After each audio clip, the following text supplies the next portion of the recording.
Hi, are you a loser like me who once tried to watch Dawson's Creek to impress a girl you hated but never finished the series?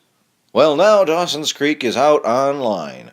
Take a ride down Dawson's Creek into Dawson's Stream. See Dawson's lighthouse and watch Dawson smoke his weed. I was once a loser who tried to like Dawson's Creek because of this girl I hated and I wanted to hang out with, and I never finished the series. And I think at some point someone was shot. Am I remembering this right? It was like Dawson's Creek and then followed by Felicity, followed by I had to get home so my mom didn't spank me. So I'd always watch Dawson's Creek and then Felicity with this girl. And I'd shit on it the whole time, but I'd watch it because I got to lay next to her. And then at the end, because she actually wanted to watch these shows, and I'm just trying to get some, so the whole time I'm rubbing against her. And at the end, I'd get some sometimes. A blowjob in the garage, or sometimes she'd just pull down her pants and let me rub my penis against her butt crack after Felicity was over. But it was always after the shows were over. I'm like, you really fucking watching the show? I don't think I said fucking then. I was like 16. I was just like, yeah, it's great. I love this show. But at one point in Felicity, a gun went off, and that was the end of the season, and one of the characters was shot. And I think we broke up or something in the middle of that, and I never saw who was shot. And to this day, it bugs me. It's a Happy Days episode, and I was in 5th grade. I'm talking about no breath in my lungs. Take a breath, Steve. Jeez, I never want the breath to be picked up on the microphone, because sometimes it's really loud, like a whoo. But I'm talking with no air in me. And there was a Happy Days episode when I was in 5th grade. Well, it was made in the 70s, so I wasn't then. But I was watching it in the 5th grade, and Richie had to get a clown for Joni's birthday, and then it went to commercial. My mom sent me to bed without any supper or any conclusion, and I don't know why this bothers me so much to this day. This was 1995, I was in 5th grade, but I want to know. I've even Googled it before, even before the internet came out. People are telling me there's an internet now. You can find out how Richie if he got a clown or what happened, why that was so compelling to you. And that was when the internet first came out in college when I was talking about this. I remember trying to find it, I couldn't find it, and then years later I tried to find it, and I probably could have, but I don't care. And now I care. God, I hope it's some great conclusion the clown he got her. Why did Steve need to see that clown? Well, that clown turned out to be John Wayne Gacy. I don't know how that would relate to me, but it would be weird. I don't know why those things, Felicity and Happy Days, those untied ends are compelling to me. Yet, I could watch an episode of 24 or Game of Thrones or something and never see it again. But damn it if I want to know if Richie got that clown for Joni. Maybe I was saying ChaChi earlier. I don't know. He was getting it for Joni, a clown. I loved clown. I was given a clown the day I was born. I had clowns in my room, one hanging, not by his neck. He was sitting on a little perch and he would dance. I had one around my bed, and I still have my Freddy clown that I was given the day I was born. He had a silk tag on the top of his hat, and I would rub it against my lips. I loved that. If I would cry as a kid, my mom would just throw lingerie at me, and I would rub it against my face and stop crying. And in 5th grade, I brought Freddy to camp, and my friend Dave Klebeck, he was my number one pick to be in my cabin, and I was his, so I'm told. And he tied Freddy to a tree, so I threw my disposable camera at him, and he ducked it, and it shattered. So all my pictures of 5th grade camp are gone. And actually, when I studied abroad in England too, it was was it the worst time of my life? One of the worst times of my life was when I studied abroad in London, Scotland, and Wales, but mostly London. And for one weekend, half the group went to Amsterdam, half went to Ireland. I made the dumbass choice of going to Dublin because it rained for 3 days. I stayed in a prison next to a hostel. Strike that, reverse it.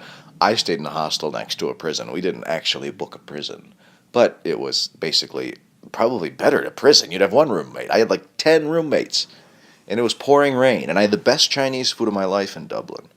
And then I asked this guy, I was telling him how to make General Tao's chicken. He couldn't understand. Not because he spoke Irish, because he spoke Chinese. And I'm telling him what it's like, and he's and he's giving it to me. He's like, that's how you like it? I'm like, okay, that's a statement, but yeah.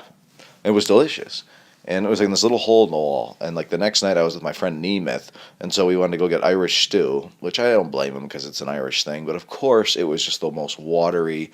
It was just a bowl of water, basically, with a couple carrots in it. And I was pissed. We went to a fancy Irish place or a fancy English restaurant. You see this on The Office, or I saw it in person there.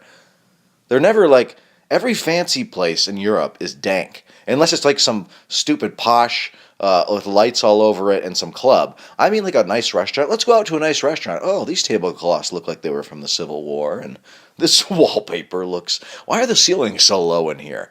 Nothing is romantic about it. It's all like it was. This was like we used to. It was. It's like you're having dinner like in a Henry Ford village, but while it's still the village, not like in the Ford dining room. Like here we have everything looks old fashioned in a European nice restaurant. Oh, let's go out to the Gardeners. Let's go eat at the Gardeners. Okay, we go down there, and like I say, it all looks so old fashioned. Here's a spinning wheel. You can sit next to this on this awful wooden chair next to a spinning wheel, and we'll bring you out some a biscuit with nothing on it, and it's a specialty. Here's our sweet biscuit. It's got like maybe a little powdered sugar on top, and you just like want to smash it, but you can't because it's so hard. And they're like, "Did you love our specialty? I hate all the food in your country." Oh, yeah. Sorry, the coffee's terrible. I had one sandwich at Oxford, a chicken pesto sandwich that was good. Otherwise, I was at this Arabic district. I think the tube blew up the next year there. In fact, I know it did. We'd go to this. We stayed in the Arabic district. The whole thing smelled like hookah. No one spoke English. And I finally found this Mediterranean place called Meshwar. Wow, I can't remember. And we'd get 2 euro sandwiches a day and a Twix bar. I was like, I don't understand. We went to Europe and the food was amazing. Yeah, well, Dad, wasn't that like a work trip? I was staying in the Nutford house where they wanted you to shit into a toilet and then wipe your ass and then take the paper outside and throw it away. I don't know why I said in the toilet because that's an obvious thing anyway. But they wanted you to take the toilet paper down and throw it away. And I'd see people doing this. Like, are you out of your fucking mind? I'm not going to take my shitty toilet paper, put it in a bag, and take it 4 flights down and throw it in a garbage can. I'm flushing the toilet. I don't care if the whole country explodes. Nemeth, son Nemeth, carrying his bag of shitty toilet paper. You fucking crazy person. They said like the plumbing in England sucks. And they have those chargers in the wall where you plug a phone in. Have you ever seen a charger on a port in England? It's gigantic. It's 3 holes, but they're totally misshapen and weird. I didn't see one good-looking woman the entire time I was there, and I know if I did and got intimate with her, that her vagina would smell like a hearing aid. Sorry, I just know it. I just know it. I just know it. I know if I got intimate with a woman in England, her vagina would smell like a hearing aid. I'm sorry. I just know it. Cheerio. Oh, and by the way, that girl who would let me, simulate sex on her? I eventually did lose my virginity to her because she felt sorry for me after the worst day of my life when I tore my rotator cuff in half. I was having this major operation, and she thought I was going to die on the operating table the next day because I had to sign all these forms, these death waivers, and she was there. I've had a bunch of shoulder separations in life. She was there, though, that day on that bad one on the way to the hospital, and so she saw how bad it was, thought I was going to die, and said, well, so you don't die a virgin, I'll have whiny, annoying sex with you. And she told me in that moment, and I wasn't ready, and I was like wearing these like spandex bicycle shorts under my clothes, and then I immediately had this feeling of diarrhea, so I'm like, all right, cool. 1 second. And I left, and I drove home as fast as I could, exploded, showered, came back. She's like, what the hell? It was like an hour. I'm no longer in that mood. I'm like, no. It reminds me of the time they caught us in my sleeping bag in the back of my station wagon, the police knocking on the windows in the pet cemetery. That's always humiliating, too, like, because they have to question her. Like, is everything okay? Like, he's not pressuring you? No, this guy's got 9 bad shoulders separations. He can't hurt me. Okay, well, climb back in the sleeping bag in the back of the station wagon during school hours and continue rubbing your butt crack on him in the pet cemetery. 10-4. Yeah, we got a 5269. What's that? A disgusto in a sleeping bag. That's my romance story.